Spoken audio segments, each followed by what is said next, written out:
Hello, my name is Katelyn Chan, and I'm a Stanford medical student. My co-authors for this abstract are Ryan Hahn, an undergraduate in the Department of Computer Science, Dr. Julia Chandler, a general surgery resident, and Dr. Stephanie Chow in the Stanford Division of Pediatric Surgery. Today, I'll be discussing mental health outcomes among pediatric asthma patients.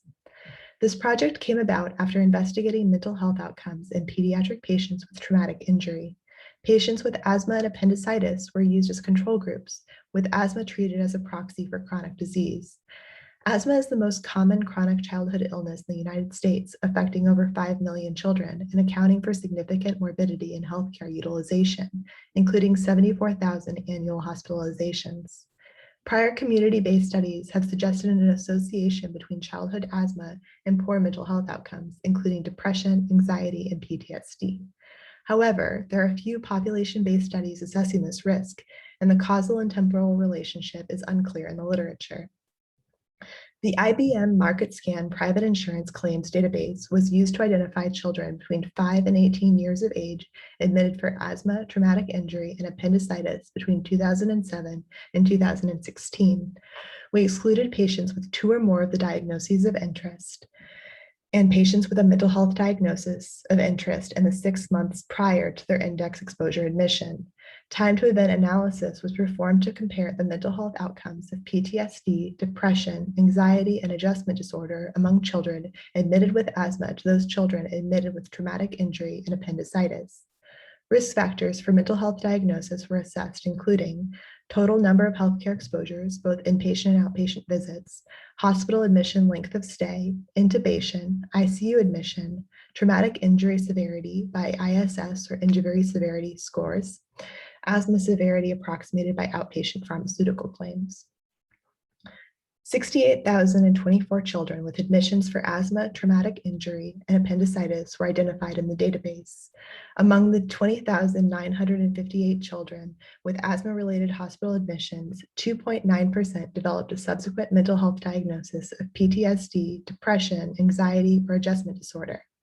Children admitted for asthma were at increased risk of developing a mental health diagnosis compared to those admitted for traumatic injury, as well as those admitted for appendicitis. There was no significant difference in risk between children admitted for trauma compared to those admitted for appendicitis. Patients with more severe asthma, as approximated by outpatient pharmaceutical claims, had an increased risk of developing a mental health diagnosis. Risk increased from inhaled corticosteroid prescription, a proxy for mild intermittent asthma, to combined inhaled corticosteroid and long-acting beta-2 agonist prescription, a proxy for moderate persistent asthma, to oral steroids prescription, a proxy for severe persistent asthma.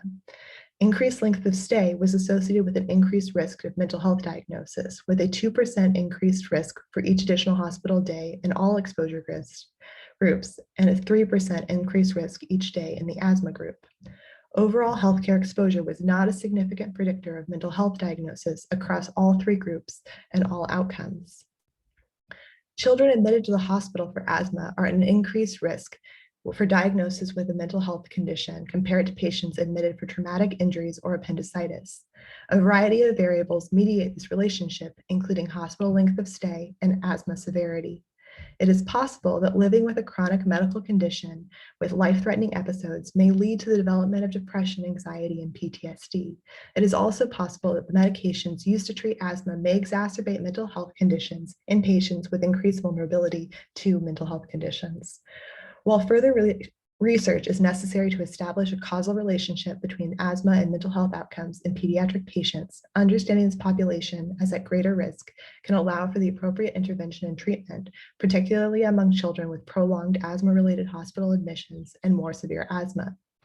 Further investigation into this relationship between childhood asthma and mental health should include other potentially confounding factors, including demographics and socioeconomic status. In the original analysis, asthma was used as a proxy for chronic illness. Similar methodology should be applied to other chronic childhood illnesses, such as inflammatory bowel disease and cystic fibrosis. Thank you for listening, and thank you to my fellow authors for all of their contributions.